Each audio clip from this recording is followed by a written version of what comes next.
first talk is by Andrew Johnson, who's a doctoral student at the University of South Wales, and he's going to talk about speculative execution attacks. And I'd like to welcome him up here, Andrew, if you would, and you can get started.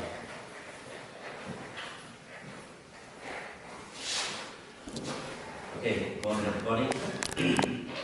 My name is Andrew. I'm a PhD student at the University of South Wales, and today I'm just going to give you a talk about the paper I put forward. The title is Chemistry. A little bit about me. So I'm a graduate in software engineering from the University of Portsmouth. I have a master's degree in computer system security, and I'm currently a PhD research student. So before I go into what speculative execution is, I'd like to just explain, for those people who probably have never heard the term side channel. So what is a side channel attack in computer hardware? Well, if you think of a side channel as a byproduct of the process, so it's something that's produced by an implementation of something else. These byproducts in computers are also referred to as leakage. And what they actually lead to byproducts are vulnerabilities. So we take a simple motherboard. So while it's running, powered up, we have several things which can actually be classed as leakage or byproduct. So dynamic RAM creates electromagnetic disturbance errors. There is an existing exploit called row hammer, where if you consistently hammer the same cell in a row of dynamic RAM, it can cause disturbance errors in adjacent cells, which can cause a bit flip.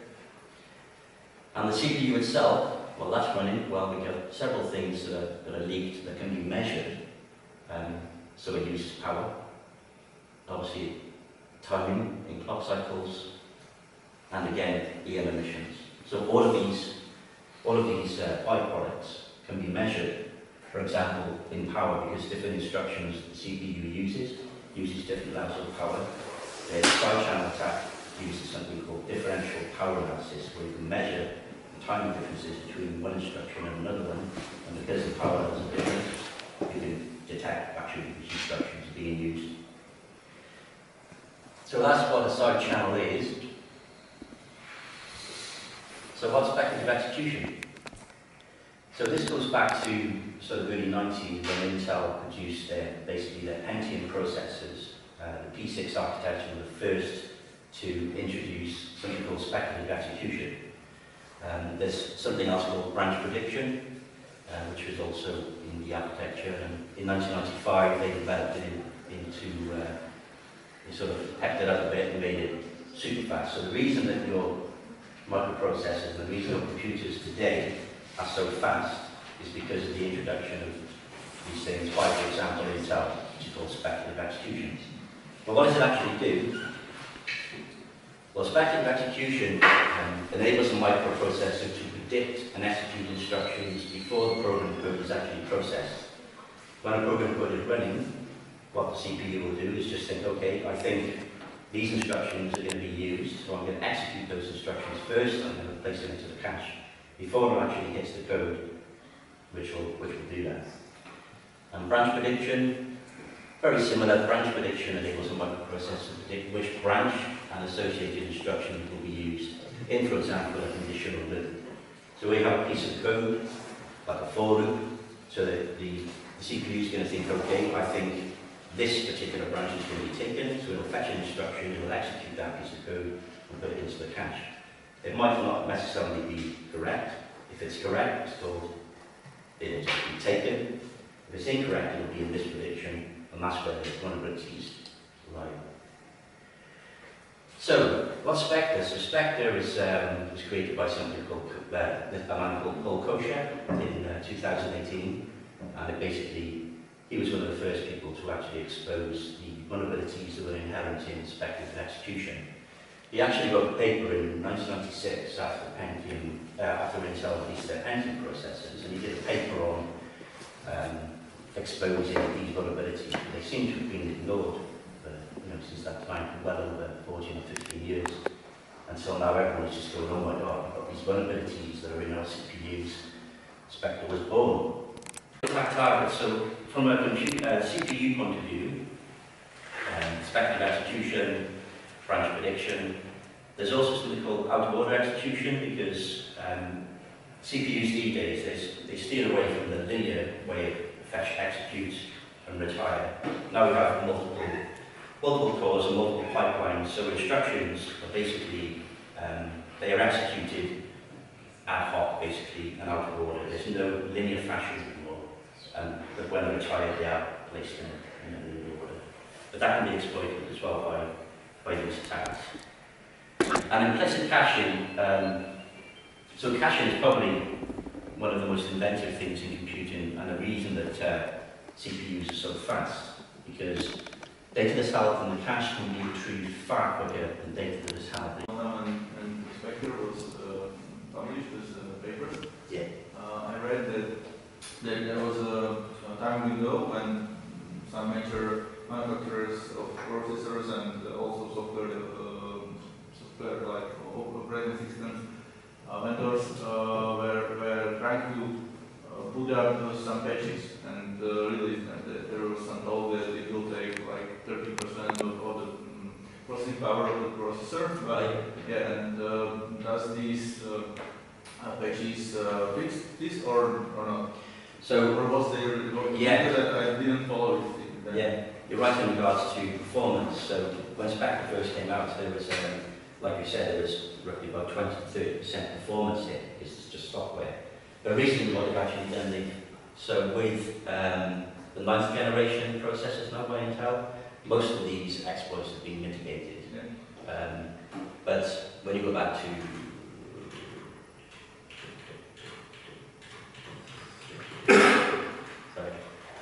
this table, so when the first Spectre was released, there's many variants of them. Spectre is Spectre variant 2, Meltdown is variant 3.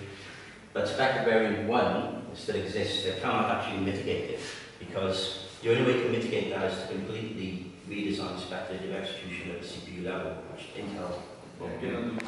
Yeah. So there's still a performance hit for the software, but Intel now have tried to lessen that by implementing mitigations within the hardware in the microcode updates as opposed to software updates. Thank you. And I would like to welcome Jan Lastini. Sure. Lastini. Lastini. Okay. Very good. Thank you.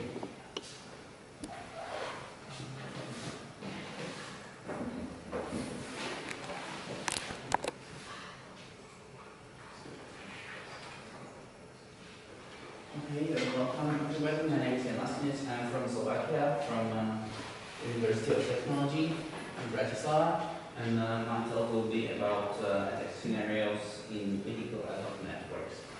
I will briefly talk about motivation, then background on variant security as these networks are named, then realistic attack scenarios, some proposed mitigations, and evaluations. About motivation, recently there is a rising number of vehicles around the world, and of course these vehicles have many innovations implemented, like for example advanced driver assistance and similar stuff. But these functions, we can say, can be even further increased or even further implemented into intelligent transportation system that could give us some opportunities, like for example cooperative driving of vehicles or assistance when passing through some crossroads or intersections, so that we can get a warning if a vehicle comes behind the building. But this all needs a communication between vehicles and also increased connectivity of the vehicles. Of course, also autonomous vehicles would benefit from these communications. But as all sorts of communications, these also has some security implications.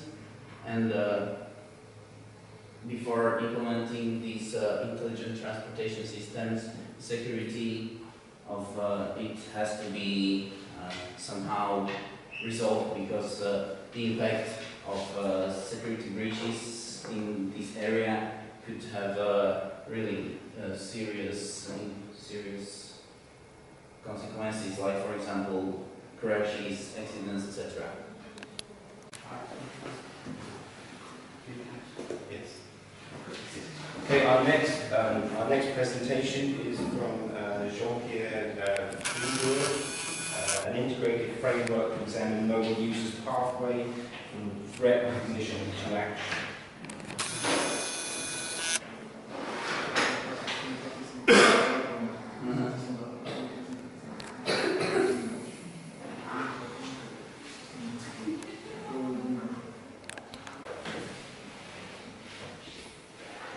Okay, so my presentation is not a computer science or whatever, so that's more like a behavioral security research. My name is Jean-Pierre Vidal. We have my co-author, Machine Shafi, and then someone from Austria.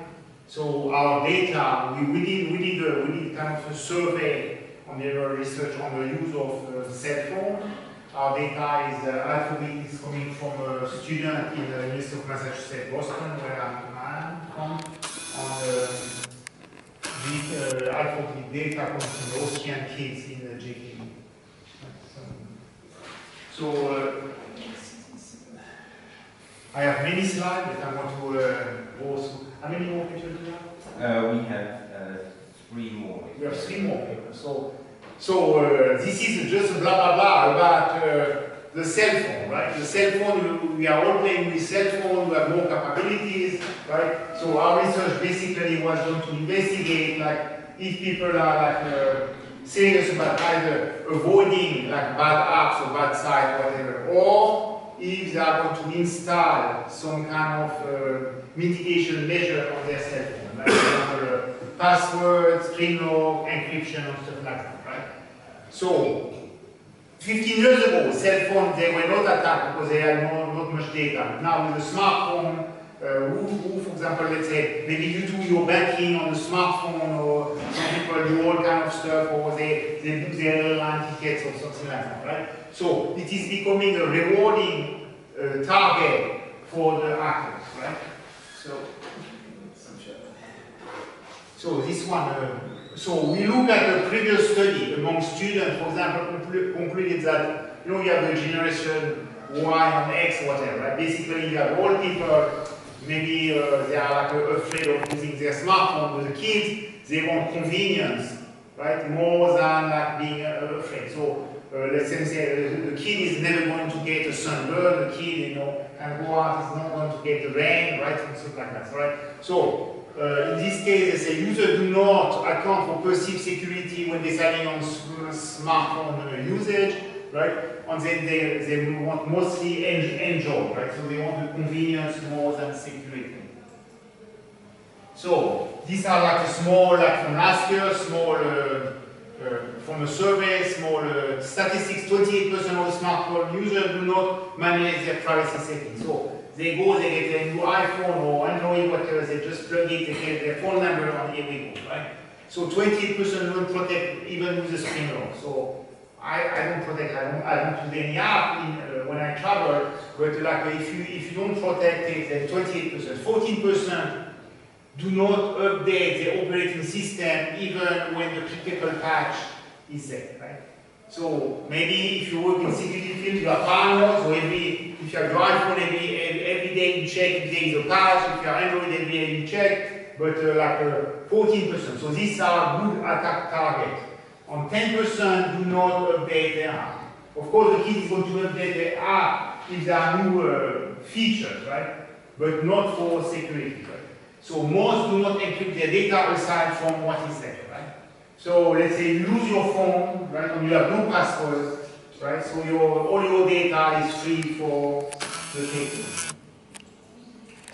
So of course, in enterprise, also you have bring your own, because enterprise, they are cheap, they don't want to give, 15 years ago they were bringing BlackBerry to the employee in the bank, but nowadays they say, okay, bring your own. When I teach like the network forensics, all the technical stuff, right? So we can find solutions. So we have find solutions for example, the traffic, etc., right? So you can find for IoT or cyber, we can find solutions, but if the kids or if the people don't use them, right, it's still not going to go anywhere. So this one, Apple or Google, whatever, they always find solution to something, right?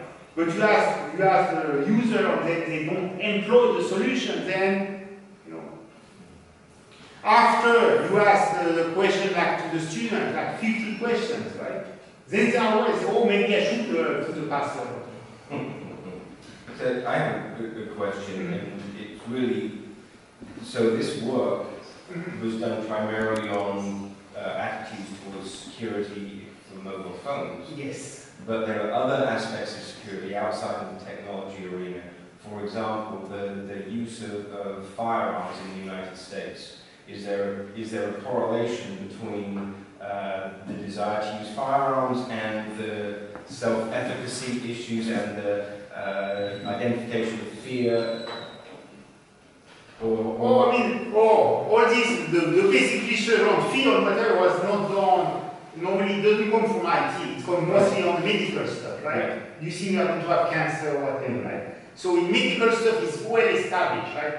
But far, like when you as a student know something about smartphone, I mean you are from Texas, right? Right. So if you are in Minnesota or Montana, whatever, or Texas, and you start asking the gun stuff, right? You are going to have completely different answer if you ask the Massachusetts people or the Texas people, right? And it's like, because we need to get clear, right? When you ask the student whatever, right? You say, oh, you carry a gun, you go into class, whatever. So it's much more tricky than just asking about the self. So, but it would be interesting to do in some other schools. We are not interested in guns. I really also you may be considering some practical presentation or practical questionnaire when the student will do some practical stuff and then see that what are the consequences of using or reducing security technologies. Oh, I mean, we could do like lab experiment. Yes. Like say, or give them some. When you do your spectre or shadow or whatever, in this case, obviously it applies there because if you corrupt yourself or whatever, then you understand the fear should be there, right? Yes. So it will be, and we can do it. We have like an undergrad we have a BS in information technology. We have like 600 students, so it could be easy, to do one time, take 15 minutes on it to be more practical on this computer science. No question? All right, thank you.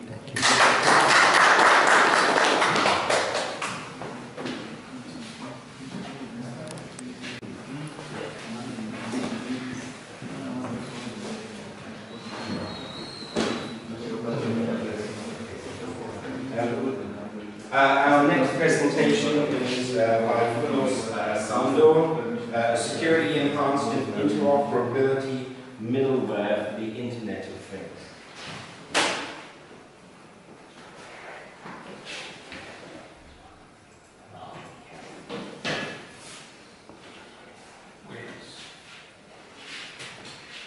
Hello everybody, my name is Sandor, and I'm presenting the Carlos Information Systems, research and development company from Romania and Norway.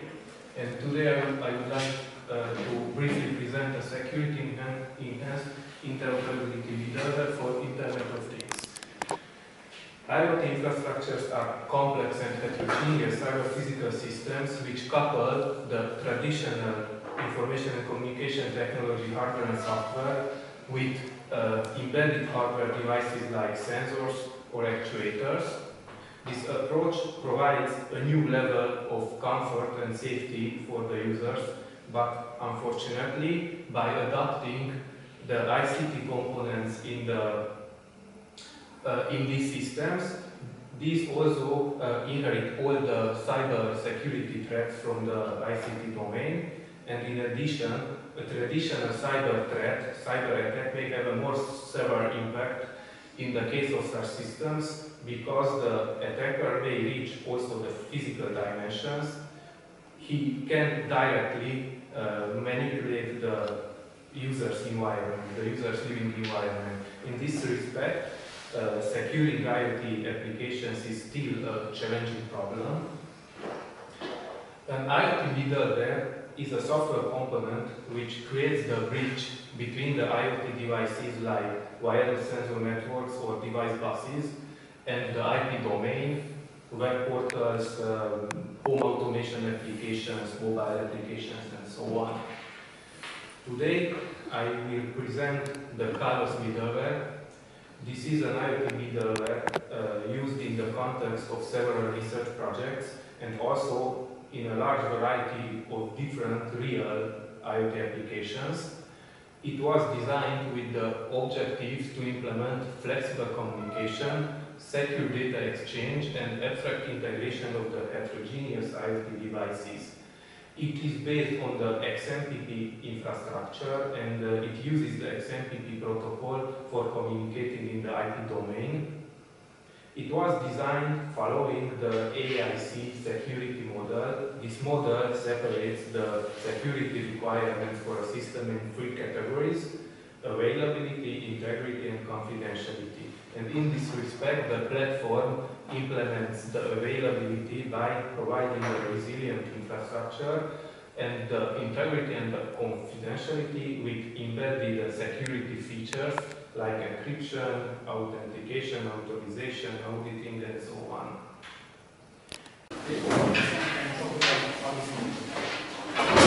Good morning all. Today's first keynote speech is going to be delivered by Professor Dr. Sağıroğlu. He was born in Antalya and was completed his undergraduate education from LGS University Department of Electronics Engineering in 1987. He completed his doctoral studies at the University of Wales College of Cardiff in 1994. He continues his academic career as a professor in software engineering at Gazi University Computer Engineering Department.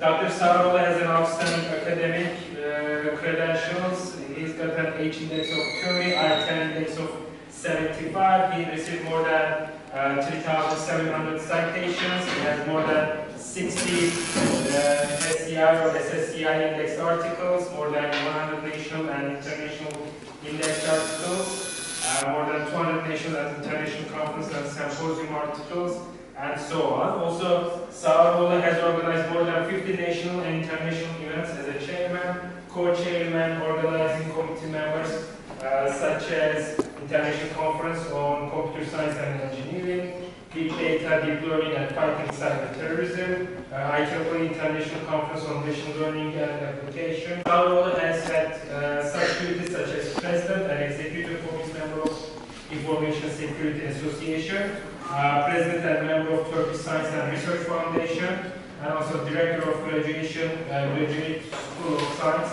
and Technology at Gazi University. Sağıroğlu also has voluntarily been involved in many social projects and carried out projects in scientific research projects such as TÜBİTAK, European Union sectors, university, DAP unit, etc. And final words of Sağıroğlu has delivered as invited or keynote speakers for more than 500 seminars, talks, conferences at universities, schools, sectors, TV and radio programs. And also he's been heavily involved in information security, big and open data, cyber security and defense, and artificial intelligence areas. And today he's going to talk about cyber security and big data issues in Turkey. Dr. Sağıroğlu, it's your turn. Okay, thank you, Professor Cihan. Hello, everybody. Greetings from Ankara, Turkey. It's pity that I'm not over there. Unfortunately, due to having task here, I couldn't turn up there. I hope you all will understand me and accept my apology in that sense. Okay, today I'm talking about cybersecurity and big data issues in Turkey, and what are the topics I will focus on mainly is that how we do understand cyber world, and I will be mentioning a few words on those, and what are the direction we are facing, and what are the cybersecurity beyond today's, and I will talk about that in order to come across or in order to understand and fight against those cyber crimes and so on. What sort of skills and capabilities do we need mainly? And also, finally, I will consider the issue of cybersecurity and big data in Turkey. What are our capabilities, program, universities, institutions, publication, patents and research centers, etc. I will conclude my presentation at the end. We have to ask ourselves, how do we understand cyber world? If it has got a trap, or it has got a wall, or it provides us many facilities in good perception or that. And it's a big world, it's a connected world, and there is a borderless world. We are getting fascinating features of those worlds, but those worlds also provide us some difficulties or some threats in their face. Let's look at how some frontiers or some leaders are understand what they understand from internet.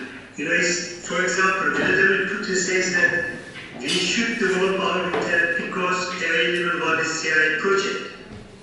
And for example, our ex-Prime Minister Binali Yıldırım also says CS is number of issue we consider in Turkey as well. IBM President Gini Rometty also says that cybercrime is the most dangerous threat for companies. But maybe the most interesting one, Warren Buffett says, businessman, cybersecurity is #1 problem for the world. And he says that cyber attacks are more dangerous than nuclear weapons. We should ask today ourselves, what do we understand from internet? We are understanding facilities or good perception or good outcomes from internet or also bad side of it.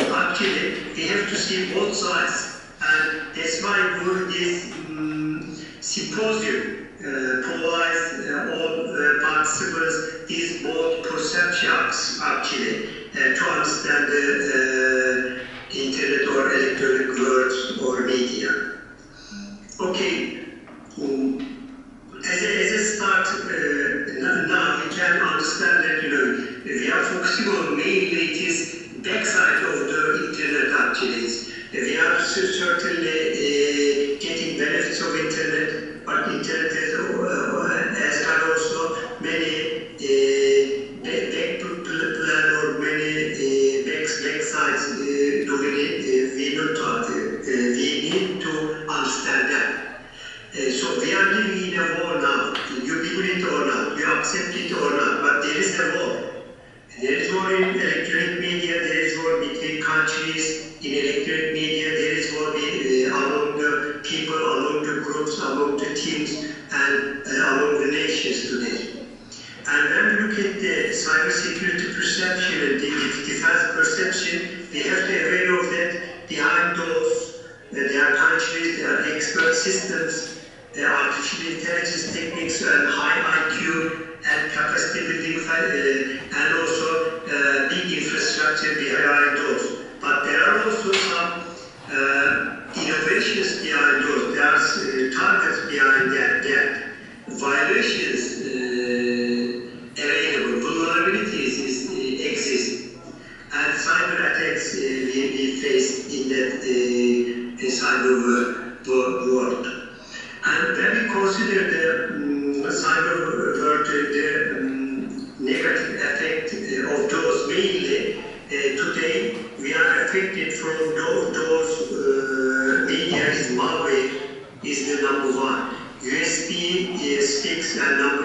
emails and social media plays crucial role actually to get or to deliver those threats. And certainly combining those 2 or 3 or 4 combination of those provides us new attack types or new vulnerabilities in that sense, especially recently using AI-based approach. When we look at the development of cyber attack types, initially it was vandalism and later on encrypted approach in 1987 is used, but today when we consider cyber attacks, AI-based attacks are available. What I mean is that, today AI-based attacks are available, it automized, it does it itself, it defends itself and it attacks itself. So now robotic-based or some robots are doing that task automatically, without human interaction. So we should consider that point actually is getting more dangerous than before. When we look at the attack surface actually, general attacks is 90% of those is, when we look at the attack surface, there are more than a billion attack types today available. Knowing those really hard task.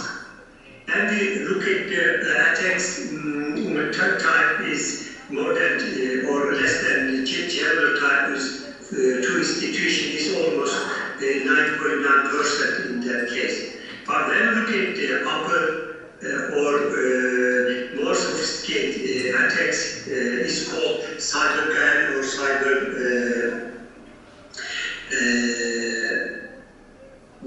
balance and so on. It's almost 100,000% of those attack types when we consider attacks. Okay, what I mean is that, when you look at the years from 2000, 2018 and even this year, these are the highest type of attacks. It's called APT attacks, Advanced Persistent Threat Counts. When we look at the attack surface, those are recently combined, but we can still say that, it's from Stuxnet, we are aware of these types of attacks, but there are initial, but mainly we understood the danger of these attacks with Stuxnet point. Okay, this story of those, I'm not going to focus on, but it needs to be emphasized that these type of attacks really advanced attacks. It is persistent and covers many attack types inside. Even zero-day attacks inside. And when we look at those, those are a portion of those really. Today, there are almost 1,000 APT attacks, variation or extension of those, but it's getting more and more. When we look at those attack types, mainly, requires many infrastructure, human support, experts, and available resources, tools, and techniques and technologies as well behind that. Okay, when we try to understand the philosophy of cyber defense, actually, we should say that cyber security equals to auditing. If you are doing a good auditing, it provides you really a good perception, a good philosophy. It means that you are in right or direct way. And it covers or it provides you security in that perception, cyber physical security, threat intelligence, user training, IT system access or management sides of those, and covers test.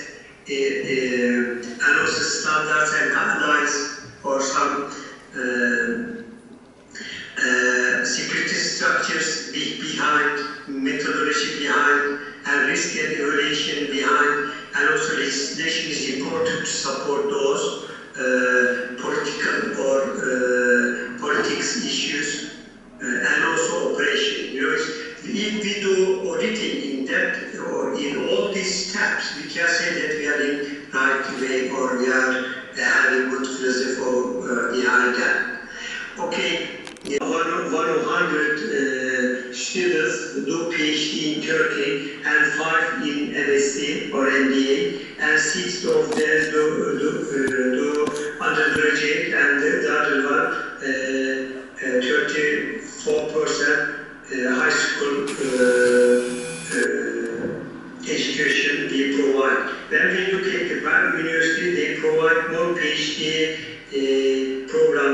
considering every 100 students 1.7, and then consider MSc, they provide 3 times more than state universities, and undergraduate and high school also in their issues.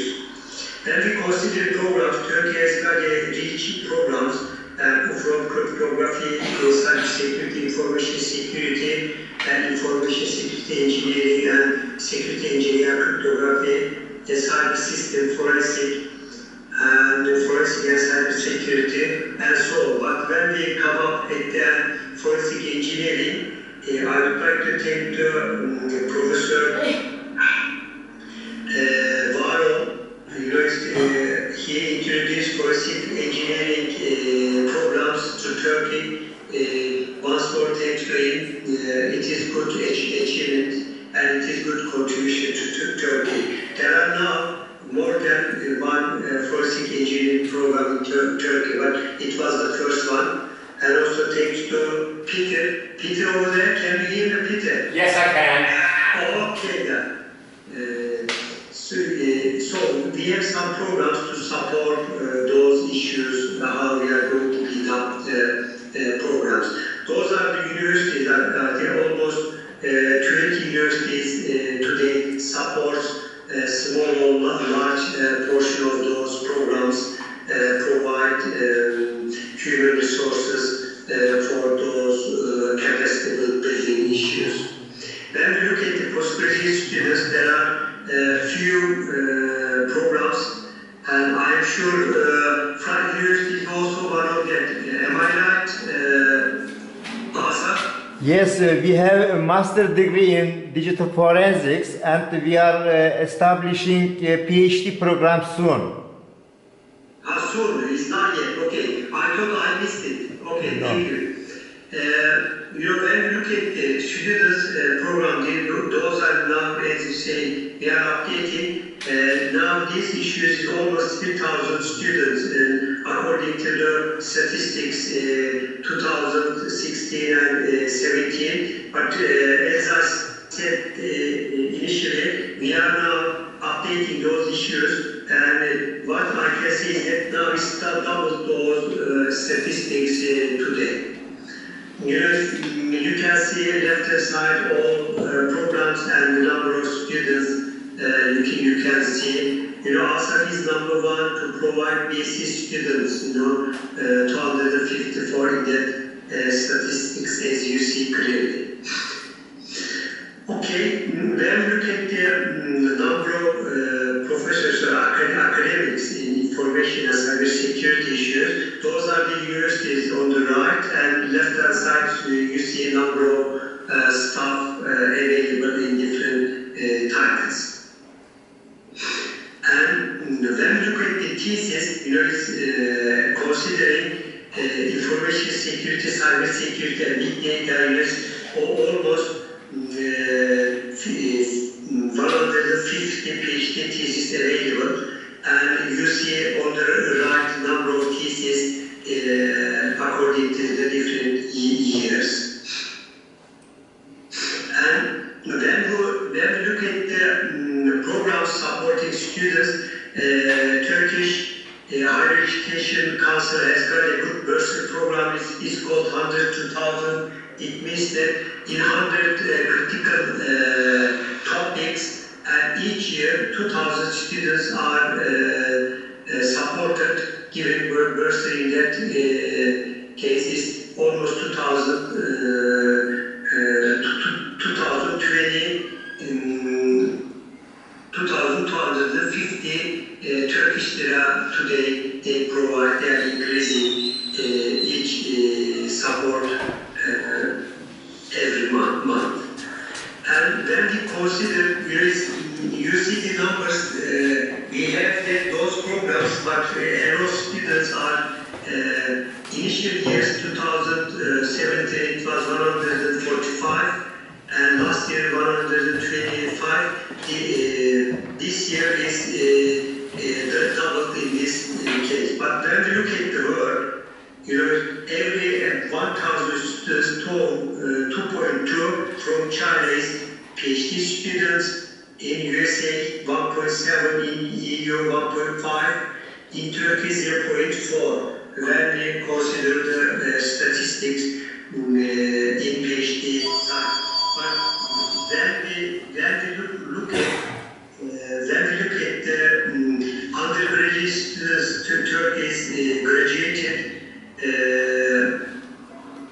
7.5 million graduate students we have in Turkey, and when we consider graduate students 400,000, PhD graduation is almost, or not today, more than 100,000 or available.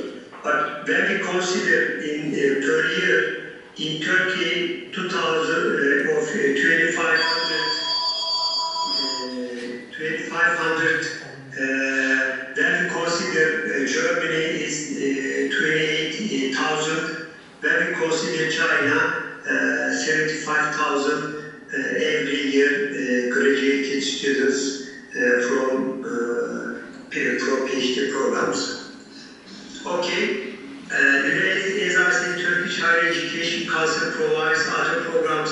Mevlana is exchanging program, Farabilo providing support to research assistant, visiting academic program or academic staff also. And also we established Higher Education Quality Board to increase or to increase the quality of the universities or higher education. And recently, Turkey has got a good example, or maybe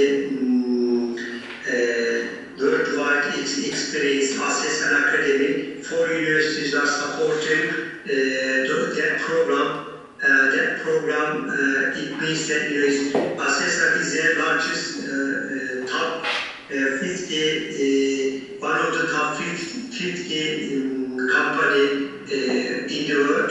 And their staffs are doing PhD in Turkey's in 4 universities in Turkey.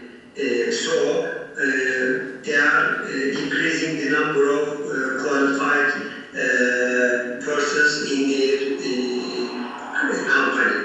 And Turkey has got a research university type and distinguishing universities with doing research or doing education. So we have also those separation in Turkey recently.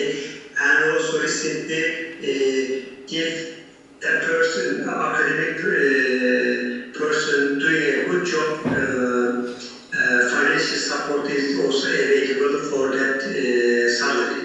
And maybe not doubling the salary, but maybe 25% or 20% affects the salary. And also there are some courses in the industrial collaboration course.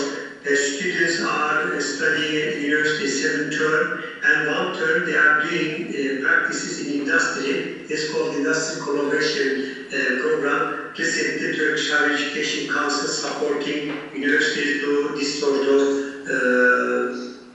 programs. Okay, when we consider publication, academic YouGov TR is one of the supporting infrastructure. You can follow all academic, all topics from that portal.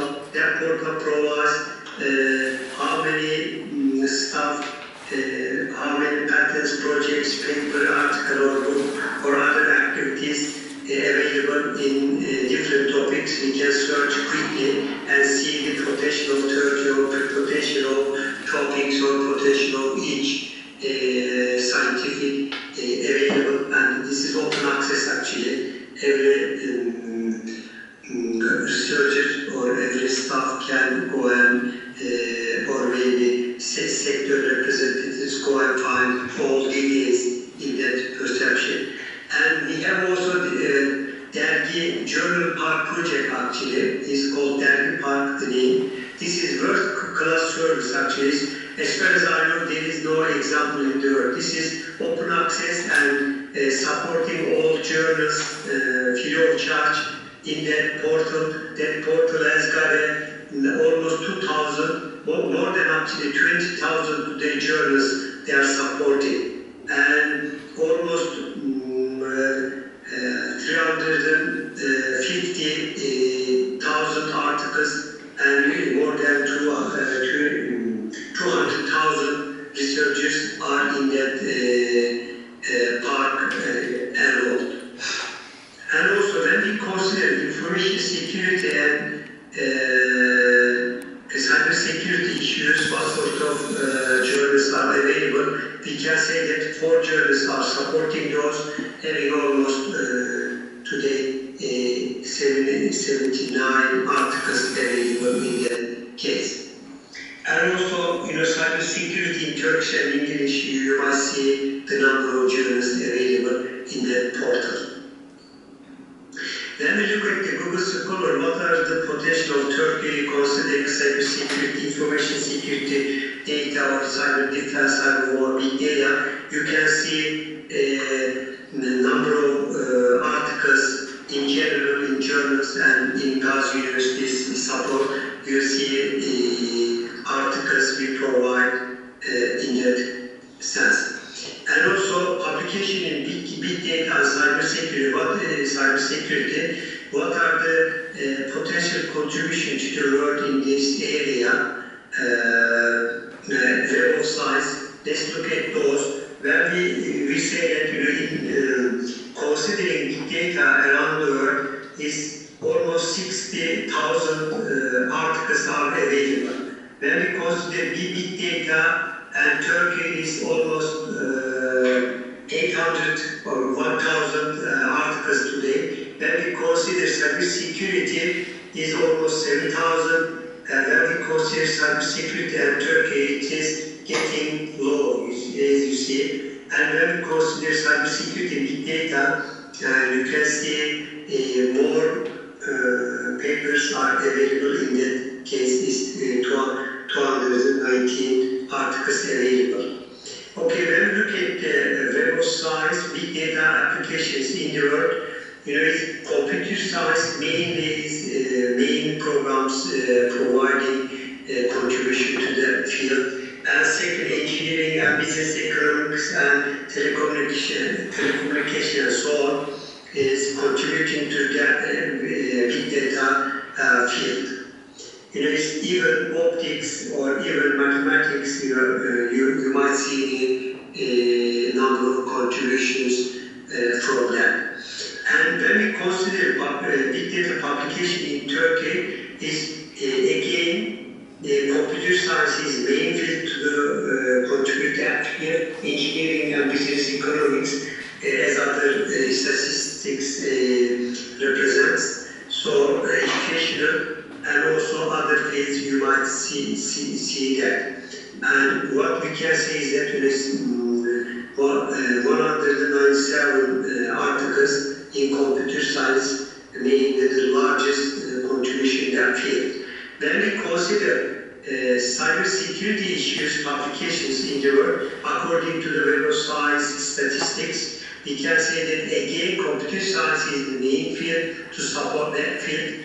When we consider that is second, engineering and telecommunication, following those issues, and other scientific fields also supporting that cybersecurity publication in that percent. When we consider Turkey, again, computer science is number 1 to support that field, and engineering and telecommunications as initially or world statistics. Again, the number is low, but the Q or 2 steps are almost 16 fields or supports available in that case.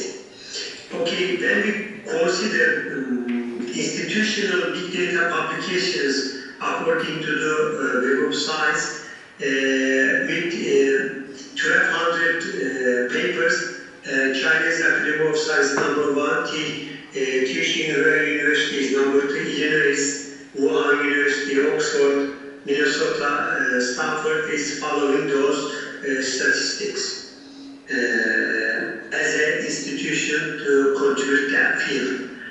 When we consider big data applications in Turkey, when we consider universities, Ege University is number 1, Istanbul Technical University number 2, Bilkent number 3, Hacettepe and Gazi Universities following as a number 5th in that issue. When we consider institutional cybersecurity publications around the world, according to the based on Web of Science, we can say that Illinois is number 1, Carnegie University number 2, George Mason University, Nanyang Technology University, and Virginia Tech, and following those issues. Sorry, I couldn't see the universities here. Peter, Yes. I could see the statistics from your university. It will be soon, hopefully. Okay, and let's see other statistics when we consider Turkey institutional cybersecurity publications in Turkey. We can say that Gazi is number 1 contributing that field according to the Web of Science. Bosphorus University, Middle East Technical University follow those statistics in that case. Okay, when we consider country big data analytics publications, country based, US is number 1 in that issue with 15,000 publications. China is number 2 with 12,000, and UK is almost 4,000 publications is third, and Germany and India following that statistics. And when we consider Turkey is almost in 15th country in that case. When we consider cybersecurity publications in the world, according to the Web of Science again, US is number 1 with almost 2,000 publications, China is number 2, UK is number 3, and so on. You see Turkey is almost the last one in that issue based on our secret available countries you see. Okay, when we look at the languages, what sort of languages are supported in big data publications? You see English is number 1, Chinese, German, Spanish follow those. Even Turkish is available in that case in 8 countries, 8 languages to be supported in that sense. When we consider languages for cyber security applications, again English is number 1, Spanish, German, Russian, Turkish number 5th in that sense.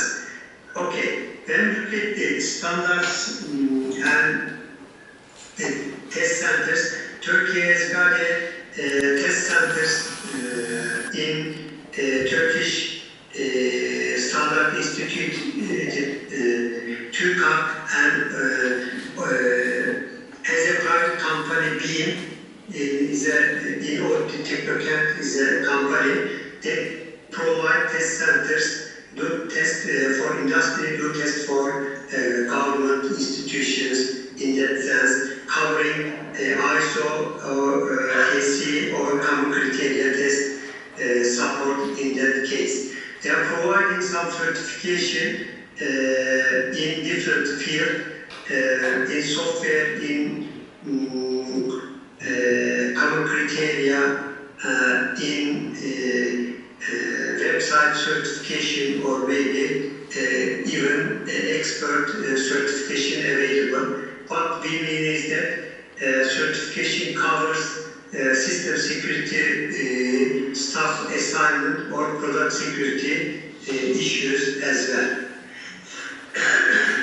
And when we look at the research center, recently, as you are aware of that, Turkey is also building up research R&D centers, and the number of R&D centers is increasing day by day.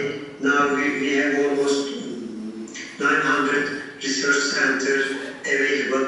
When we look at the projects, patents, and number of persons or staff working on those centers. You might see that 15,000 projects available, completed or continuous, and we have 1/3 patents from those projects, and also we have almost 35,000 staff, and most of them are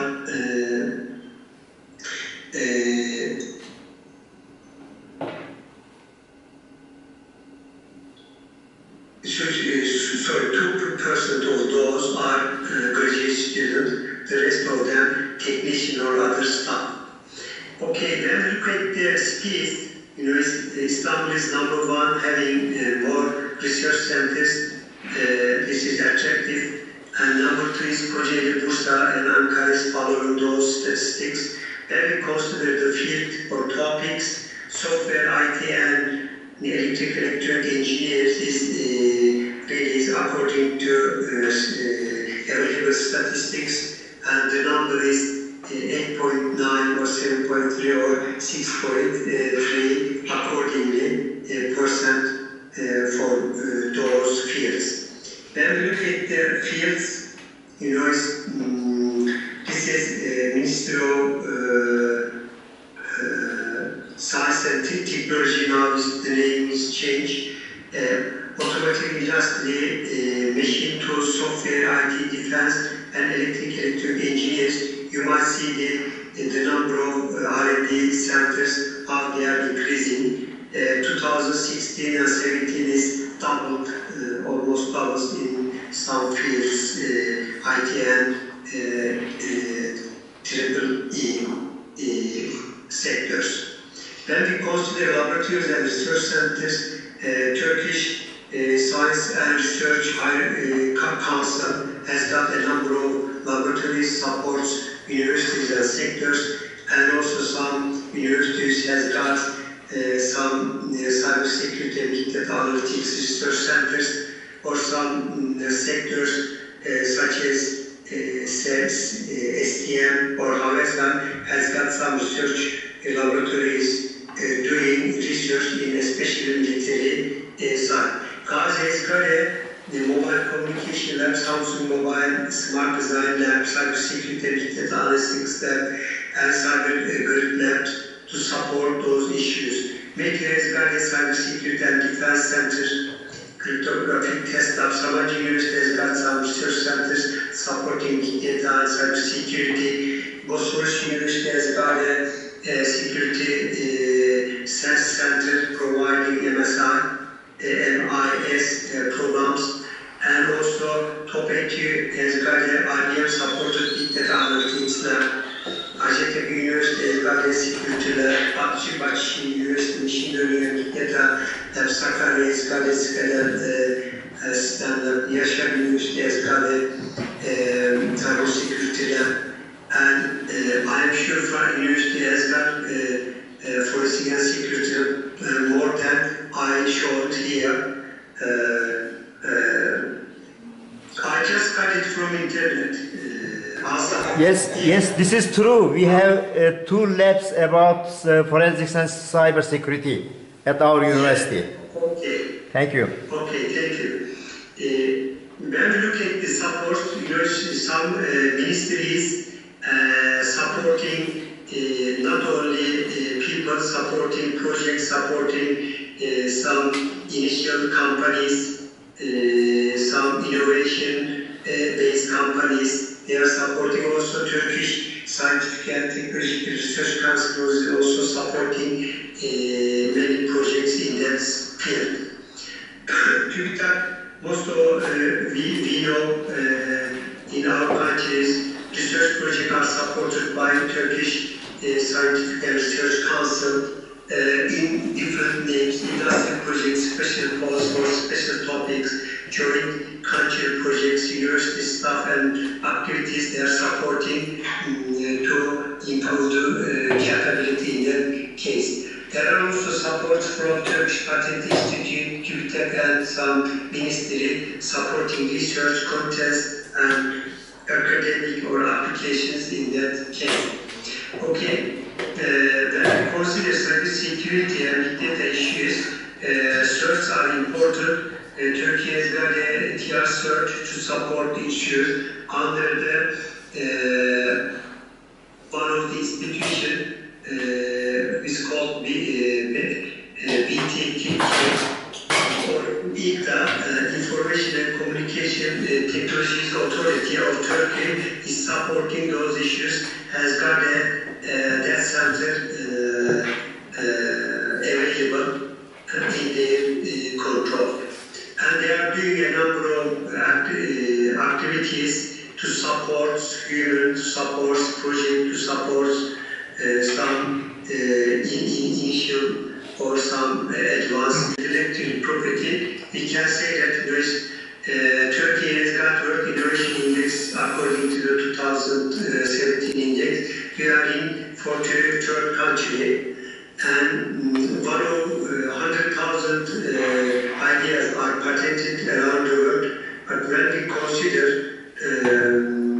in Turkey, every 500 staff, one of every 500 staff has got a patent, and Turkish university, based on 130 universities, our total or average patent 4.3. We consider number of applications per year, almost 8,000.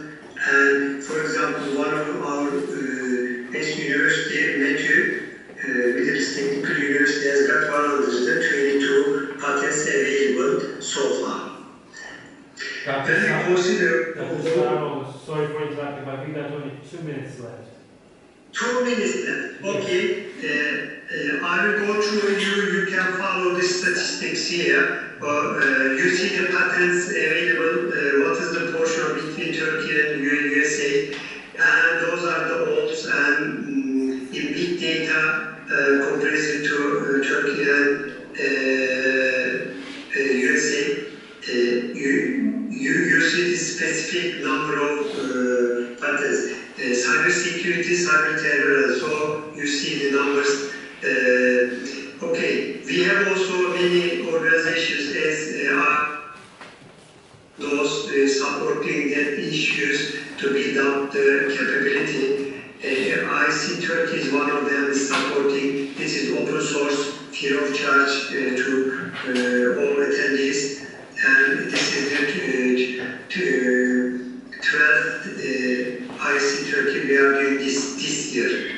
And then we consider also another institution supporting those issues. We have also legislations. There are some number of laws supporting the issues in big data and cyber security. And we have strategy and action plan. This year is second action plan is finishing. We are evaluating those now. Those are the statistics how we are building up our legislation in that case. There are other issues. We have journals, we have drills, we have some available tools, we have contents we are doing in Turkey. And yes, Turkey has got a cluster, cybersecurity cluster supporting the issues in Turkey, and there are NGOs available, more than 50 NGOs supporting those issues. We have some measures that we could look at the Global Cybersecurity Index according to the 5 criteria. In 2014 we were number 7, or in 21st country, but when we consider 2017 we were in 43, but this year is 3 months ago it's announced that in 170 countries we are number 20 and number 11 in EU, 20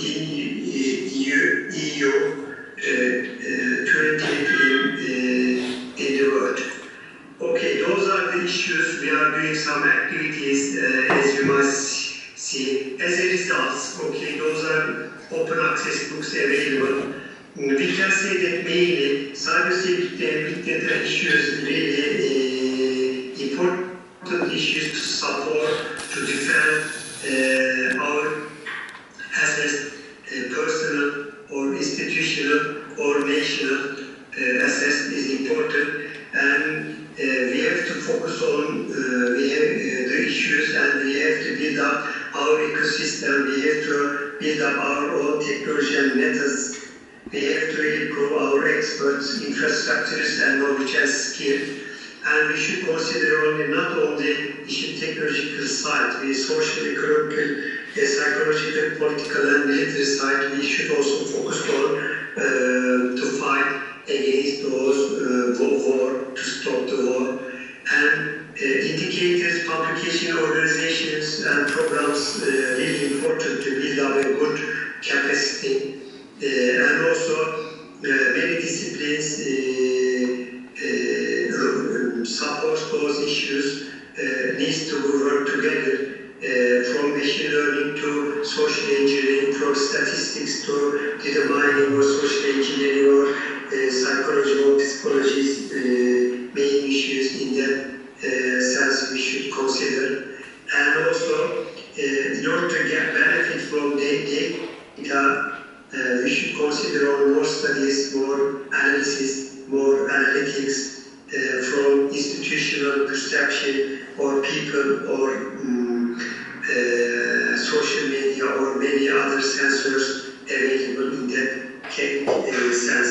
And also, we should work together. This sort of activities, symposium, really help us to do joint collaboration, joint work to improve better models, better techniques or better approach to stop those vulnerabilities, attacks or in that case.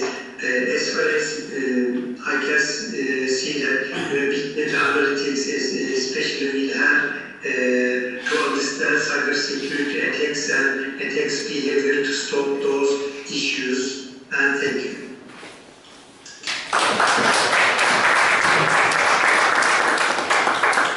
We got time for still one question.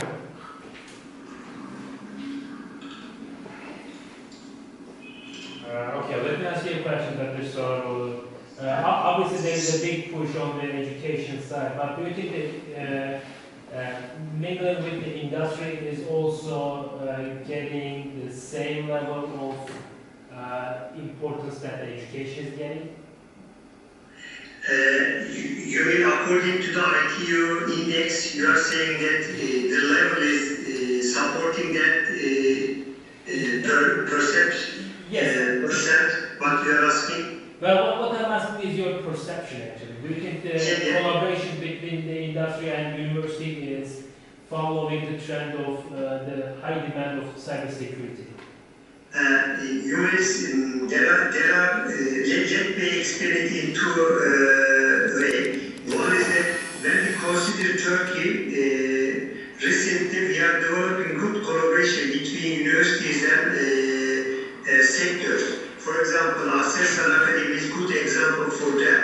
What we are doing, we are trying to do joint project, real project, and doing industrial project, and doing or developing models, what they need, what they require, what they really want.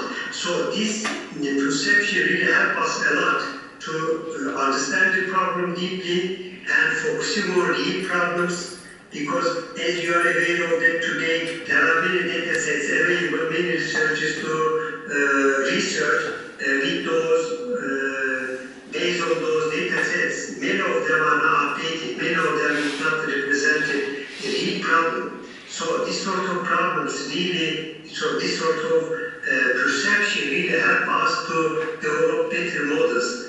Better models to develop better products, certainly. It helps a lot to improve not only our knowledge, improve also our economy, improve our fighting styles or skills, everything to understand and to solve the cybersecurity problems in that perception. Then we look at the world, actually the world has got also same perception in that case. Really, every country is paying more attention countries is paying more attention than the rest of others, because they have data, they have infrastructure, they have knowledge, they have human capability. So they are paying more attention to develop better systems, to protect people and to produce better products, and also to improve the knowledge and the skills in the field.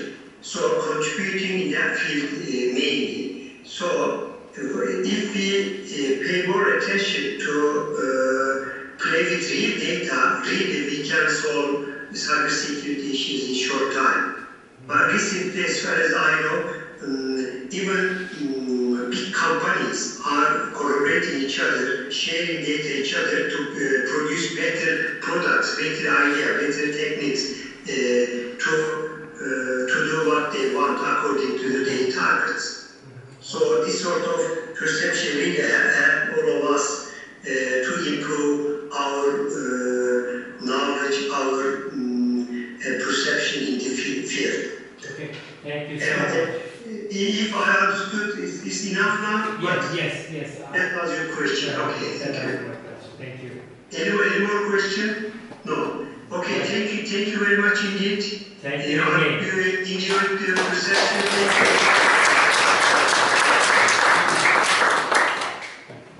So I think it's lunchtime. We just need to go there. And so we follow someone. Today, Dr. Nuno Coelho is with us. Just a little bit of information on him, then I'm going to let him present his talk. With a life based on human, academic, and professional growth, Dr. Coelho is a computer science enthusiast. Computer science is personal and has done everything in this area, from assembling computers in the early 2000s to programming distributed systems. Dr. Coelho is holding a Bachelor of Engineering in Computer Science and Master of Engineering in Computer Engineering from ISDFS, Instituto Politécnico de Porto. He is a PhD researcher in cybersecurity at the University of Trás-os-Montes, I don't know if I'm saying correct, sorry. Specializing in computer science, researching in secure operator systems and their insecure use. He has a solid background in the academic and industrial areas, currently holding the position as an assistant professor at this University Instituto Politécnico de ISLA as well. Also Portugal, Vodafone Portugal, NRMC, PT, and GDPR, and in the European Commission as an expert in the community research and innovation framework program Horizon 2020. Because he believes that helping others is helping himself, he is a member of the Portuguese National Network of Mentors and the Consulate of the Professional Institute of Tercho, one of the oldest charities of Porto. It's your turn. Hello, welcome to this keynote from ISDF. My name is Nuno Coelho, as your host has just introduced. I don't know if I added a... I did. I added a small diagram of what I'm going to speak today. So, to do this quietly and in a term that we can all understand, the source behind the issue that I'm going to address here is highly complex and discussed all over the world. More recently, in the late 4 to 5 years, in a more intense way. Why? Because we are going to go through a few slides ahead that give us just a small numbers of what I consider to be the most prominent efforts in computer security. About me, so I am a Bachelor of Engineer, Master of Engineer in Computer Sciences. I made my Erasmus Mundus at MIT. I'm undergoing now a 4-year fellowship and research PhD under Utah University and Manchester University in the UK. And I am a public speaker for TEDx. I believe everybody knows what TEDx means. All the themes that I discussed in all of these institutes are exactly the same. Operating system, something that I came up with a few years ago called paranoid operating systems. And what they consist, I'm sure you already know. If you look at the status quo now, it means what we are as an endpoint user, what we can see is that 90% of the remote code execution is associated with cryptocurrency. So many times when your computer is slow and you don't know why, many times you think that you have a connection problem with internet when you just on the bar Google, on your browser, on the Chrome, you do a search theme and the computer stays there wondering what to do. You don't have a connection problem. You might have a problem with an infection that can easily overpass most common antivirus tool and adware systems easily. That translated to this is something that can come to your computer just as a conversation through Facebook. You receive a small file, it could be a picture from a friend of yours, altered, it could be a new girlfriend on the market trying to see if you are available and send you their picture. Somehow a file will reach your computer through Facebook or other means containing an auto-install that will cripple your browser, that will conduct in your computer while you think that the browser is just there, going nowhere, it's conducting cryptocurrency. And when you had enough, you'll report through your system the results to a server. This is life as we have it now, because it's too complex to invest on this end of the bill. Many things that I say in my keynotes is that computer industry is very focused now in the corporate area, and they like to use great jargons like firewall defense, proxy, end-to-end systems, many applications that supposedly ensure user-end security. They like to speak in industrial and an infrastructure way of viewing things. So if you go to Vodafone, where I work, I'm a security consultant there, they are worried with their infrastructure. And when they think infrastructure, they think data center, they think CPA accesses, firewall, VPN access to their mainframe. They don't look to the desktops. They don't look to the table where normally 2,000 employees work there every day and receive these kind of threats every day.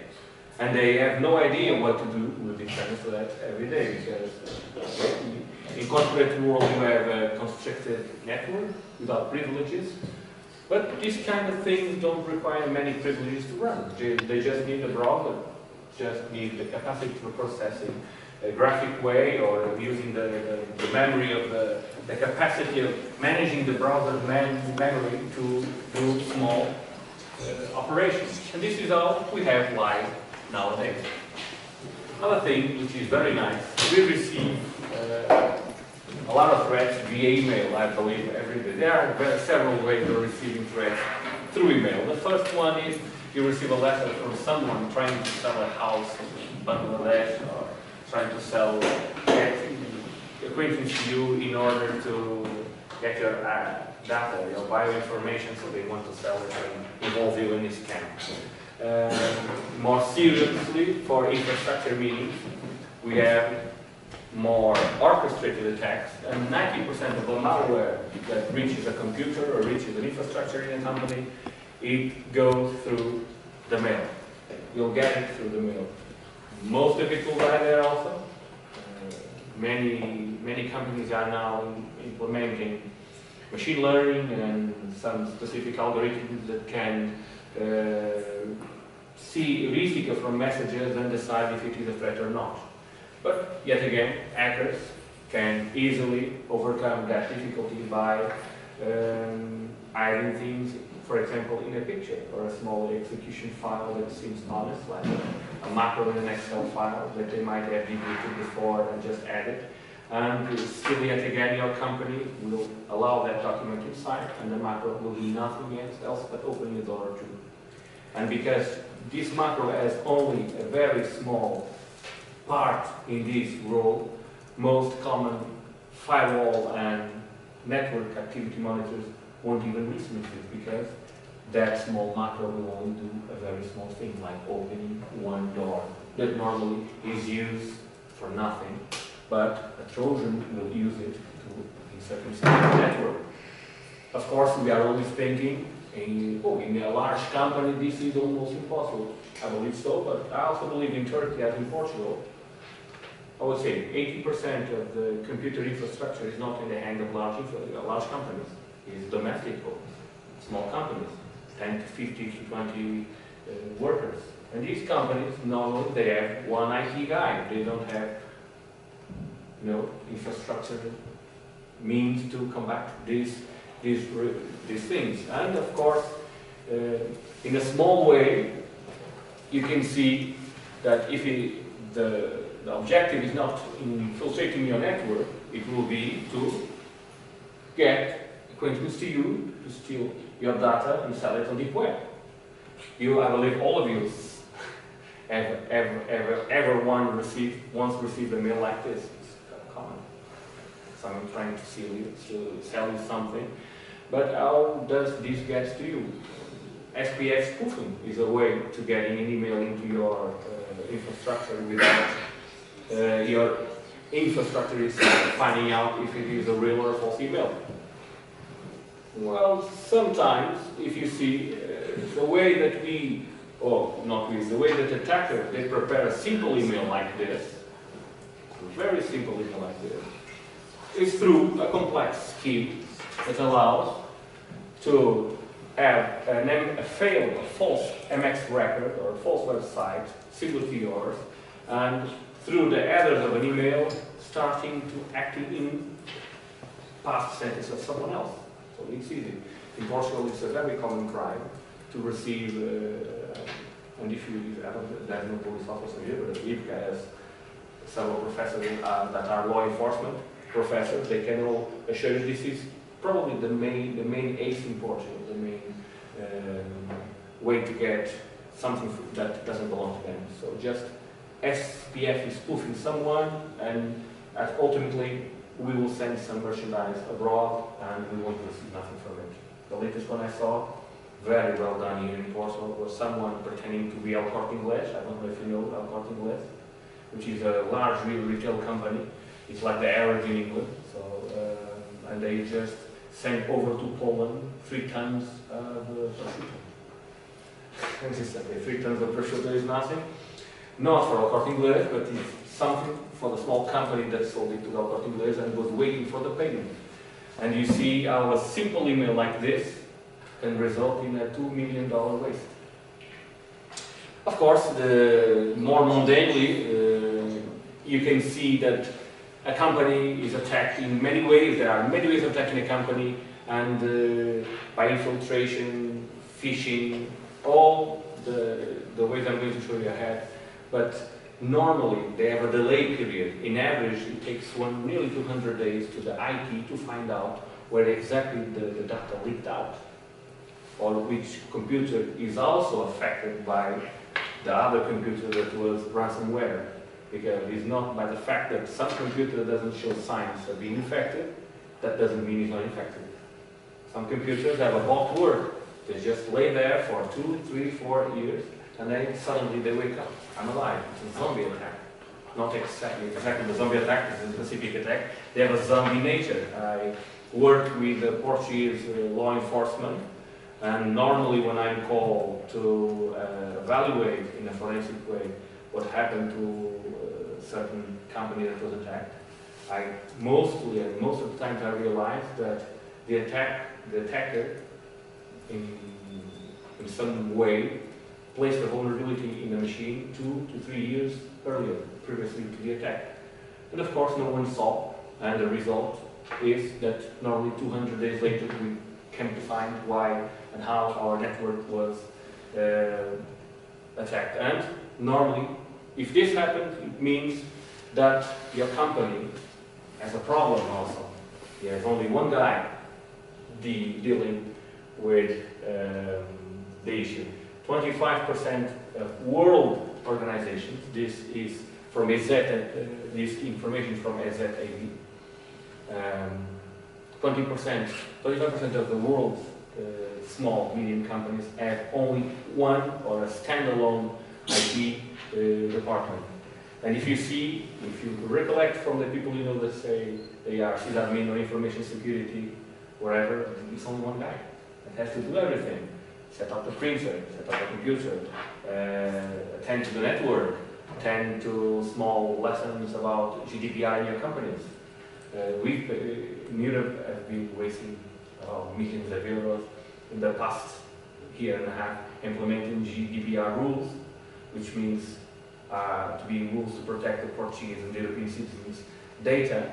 But of course, you can spend tons of money, but if you only have one guy that looks all of the bugs, but in fact is someone really dying on the right side because he's doing everything, effectively that dollar wasted, that euro will be wasted. And we can put a face in someone, we can put a face in the risk that we have. Normal end-to-end users are victims from someone that has interest. I don't know, knowledge interest of being someone, having a name. Today we are living like the Romans. In the Roman time it was important to be a praetorian, a centurion. Now it's important to be a hacker, a grey hacker, white hacker, the blue hacker, the shiny hackers. And of course most users can recognize the perpetuator and can recognize some of the images that are associated with small attacks. That's a ransomware attack. I know that most of you can relate to the image on the right side, the Trojan attack, but I know also really few people know what a Trojan does to a computer. And now it acts on a computer, and now it spreads in network, and why this happens. And you'll see why this happens. Those kinds of infiltrations allow many attacks of high complexity just to nearly collect all the data that goes through fiber optic channels in the United States and probably in the rest of the world through joint venture. This is how it works, this is not science fiction.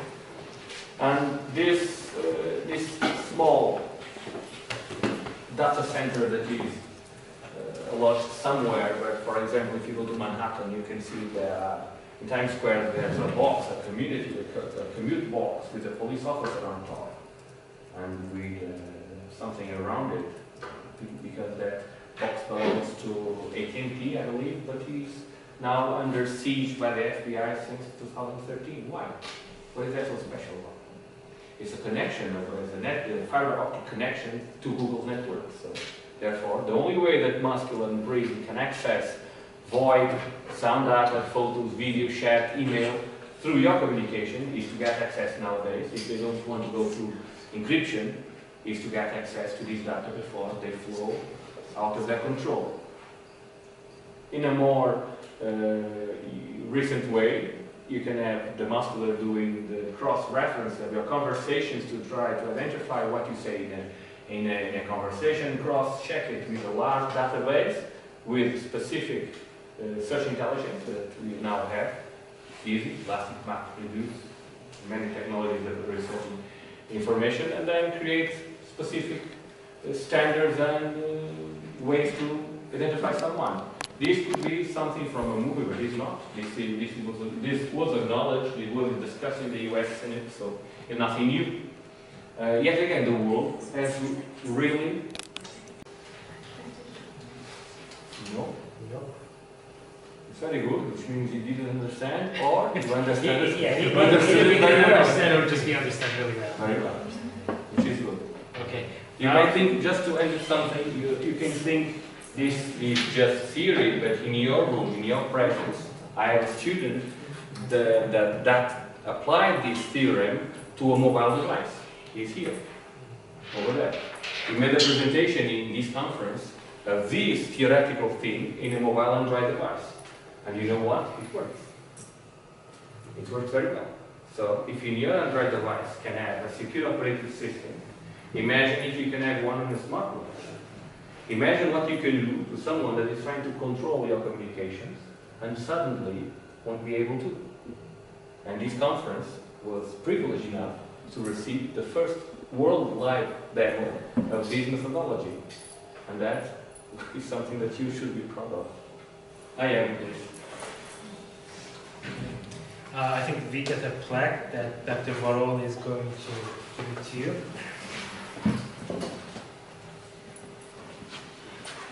So, Dr. Roman, thank you very much for this interesting presentation. Thank you very much. And I hope in the future we will see you again. Now We are conference and your university. Yeah, okay.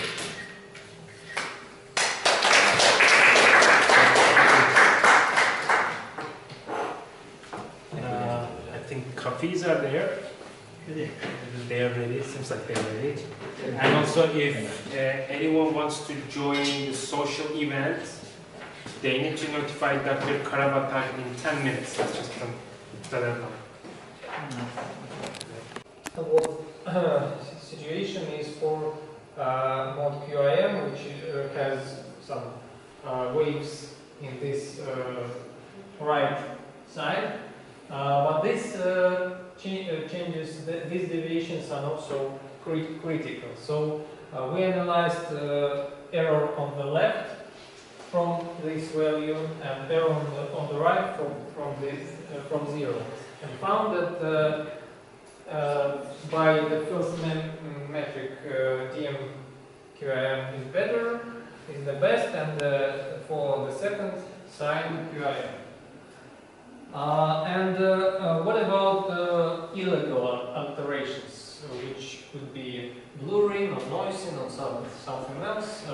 We show that blurring and noising is dependence on bit error rate. And as you can see, for noising, all methods are like video. So we have 50 by 50, and in the case of blur for Windows 3 by 3, we have not ideal situation, but 30% is quite good enough. And after that, for more window sizes, it's okay for the coverage. So these are my conclusions, that most of the analyzed approaches, most of analyzed methods could be used as semi-fragile, except this one. Also, this. Dr. Varol, do you have anything to say? I think for closing ceremony, we say something beginning with Maria and then me and then Peter. Yeah.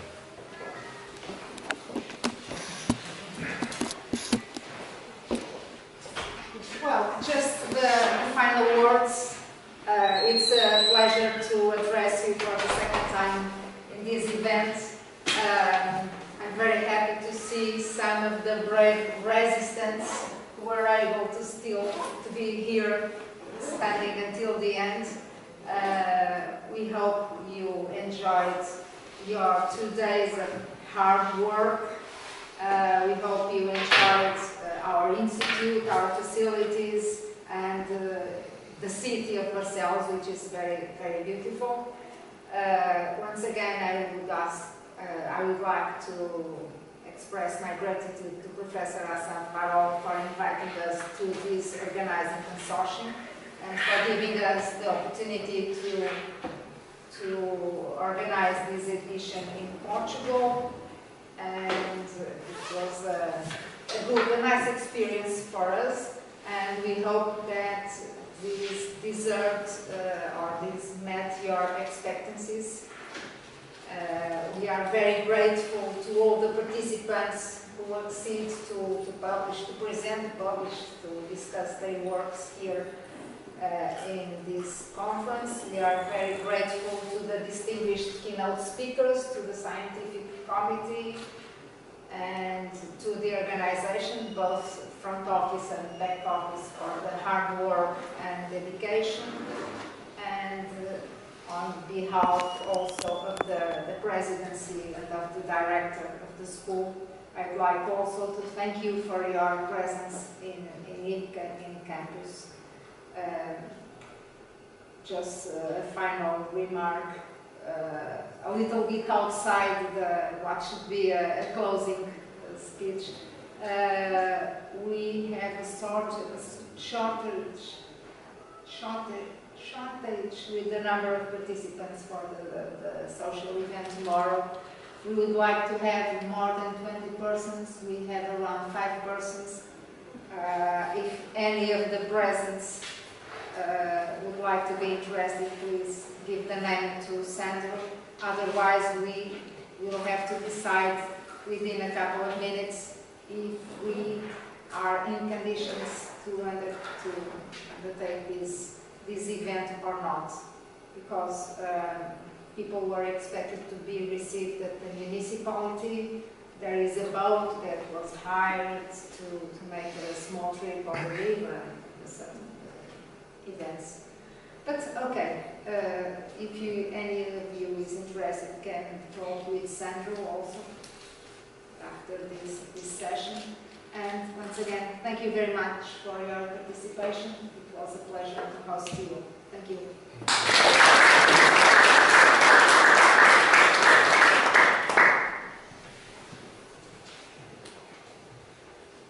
So first of all, I would like to thank you because you prepared an excellent event for us, and you provided all the facilities. We are very happy to be here with our participants here, and this is a different conference. I mean, in this session, in this conference, there are more than 22 participants who are coming from different countries. This is the distinguished side of the conference. And we would like to extend our conference to other countries too. And we are growing very rapidly, and I hope in the future we will get more participants to this conference, and we will change our ideas and projects, maybe collective projects we can do that. It is not possible to organize this conference without having help from our colleagues and from our consortium members.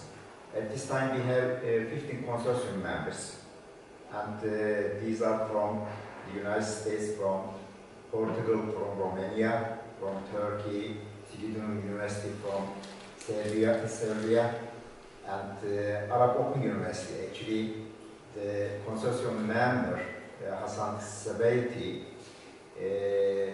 wanted to come earlier, but it was not possible to come on time, and he will come tomorrow. And actually, he wanted to make a speech to you, but unfortunately, it was not possible. On the other hand, because of some restrictions, such as getting a visa, some participants could not come to here, and this is the disadvantage to organize a conference abroad. But next time, I hope everybody can get visa on time and will present their papers face to face. And therefore, in this session, in this conference, we accepted some videos because they could not come on time. And my special thanks to Peter Cooper, because he was the first person when we decided about organizing this conference together. And then later we accepted more participants from other countries, and now we are going faster, and I hope next year we will meet in Beirut, Lebanon. And there are two people I want to thank them, because Murat and Cihan and some other people from your side helped to organize this excellent conference, and my special thanks to them. Thank you very much again, and I would like to invite Peter to say something about this organization. I've always got something to say. First of all, I've been to many, many conferences over the last 30-odd years, and some of them are extremely dull, and this conference is not. This conference has good papers, has good thoughts, it's on a topic I actually enjoy. So first of all, I'd like to say kudos to you guys for being presenters, for being here, for participating and contributing.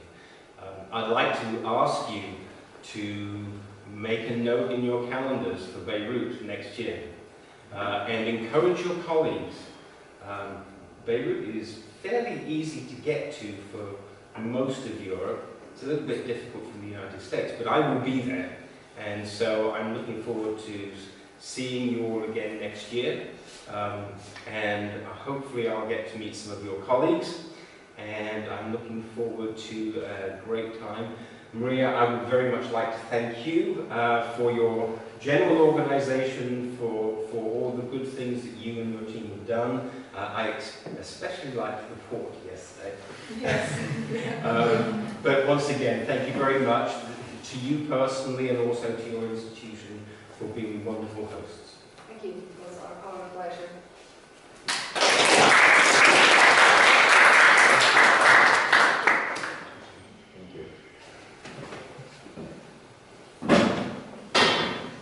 So, we didn't ask you whether you want to say something or not, just you spoke and you will listen.